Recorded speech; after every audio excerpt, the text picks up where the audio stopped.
Well, all right, good morning, good evening, good afternoon. Ladies and gentlemen, citizens of YouTube, Pastor Dowell here. Well, what can we learn? What is the message that has been sent over the assassination of Charlie Kirk? Well, I'm going to give you my take, my skinny. So, we all know that the college campuses all across the United States of America is pretty much liberal in thought dominated. That means people have two different patterns of thought. You know, I've been trying my best for the last couple of years to reach people and to let them know that if you're speaking about social, political, economic, and religious perspective point of views, that there are two different think tanks on opposite sides of the track while still living in the same country. And what Charlie Kirk was doing is bringing a conservative voice to college campuses. And his assassination was a message sent to all physical conservatives. You stay in your lane, don't come on our campuses, because if you do, that's pretty much what you can expect. Now, people saying, well, they can't be the best. Okay, all right. So, again, liberals dominate the college. I mean, if you, these campuses, okay, here, this is what we're dealing with. All right, so watch this. They want you to believe today that there's no such thing as absolute truth. And there's no such thing as an objective conversation. Everything's selective, but not objective. And they want you to understand this. So watch. If I come out here and I ask some questions to stimulate thought, to get you to think, is it a fact that when a woman conceives a child because the male sperm went into her, is that child alive or is it dead? You see, the liberal side, the people who have an alternate conscience, want you to believe that that is not a living being. Yet and still, it has a heartbeat. This is at the core, because you have to understand that abortion is the holy grail of the Democratic Party. And for 40-something years, Roe v. Wade dominated until what's happening, more conservative perspective through the ballot box, meaning politically elected here in this country, the Republicans start to dominate the political landscape. The presidency, the Senate, the House, and people just don't like it, and they're losing it. They're losing it over it. They're losing their minds. And so you got people out here that have an opinion about something that they're trying to force their opinion on the people.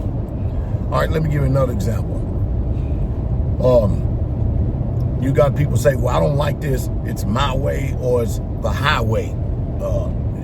I don't believe that. Just because, you're an authority stuff, we don't have to do what you say. We don't have to run things this way. And okay, so have you ever ran a business before? And if you ever ran a business before, is the business going to run the way that you want it since it's your business? Or are you going to start doing what the employees tell you to do and watch your business tank and go under? Because employees working for your business don't have the same self-drive, determination, and a spirit to watch it succeed as you do. So therefore, you're going to put more time, energy, and effort into your business than a person is working for you.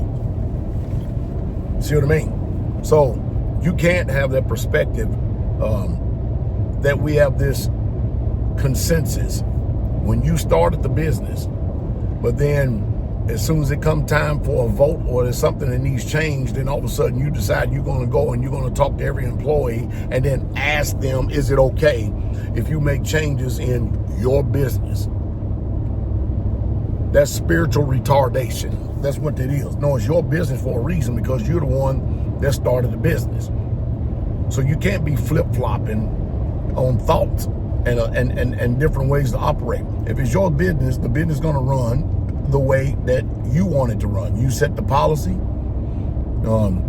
You are the ones that set the goal, the vision, the way the business is going to go. It's not open for discussion. Just the way it is. And if people don't like the way you run your business, all they got to do is vote with your feet and leave. Ain't no need to sit there and complain about you don't like the way the owner runs his business. I tell you, man, there's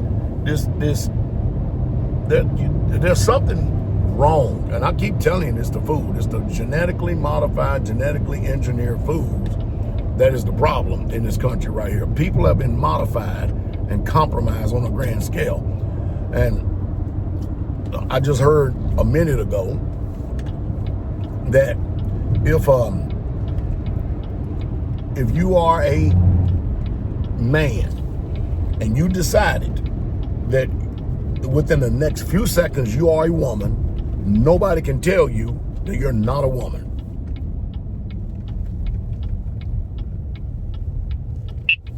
And see, they wouldn't want me on these college campuses speaking either, because I can tell you right now, they would definitely try to assassinate me too. But of course, they have to get past my security team. My security team ain't sloppy like theirs. But and I'm not saying that anybody can't be got either, because there's always an opportunity or possibility for somebody to get got. I hate to use the word opportunity, but you see what I'm saying. So you mean to tell me we're supposed to believe that if you are a man, I'm looking at you, you're a man, that in the next 2 seconds you decide to be a woman, that everybody has to accept that spiritual retardation? No, I don't. I'm not going to. I ain't going to. It ain't going to never happen. Not in my world. Because if you got your mind and you want to think that way, you're not going to force that delusional opinion upon me. I'm not having it. I'm not listening to it.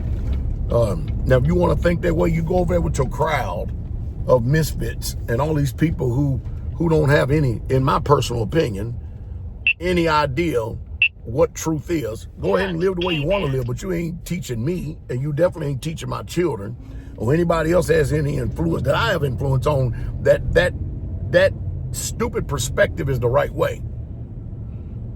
Because you're not going to sit up and tell me that a man is going to go and have sex with you as a man, you're going to produce offspring or a child. That's why I keep saying over and over again. See, this is what I would say on these campuses. You see, what I would say is that the best way we can solve all this is really simple when you look at it. It really truly is simple. And what's the best way to do it?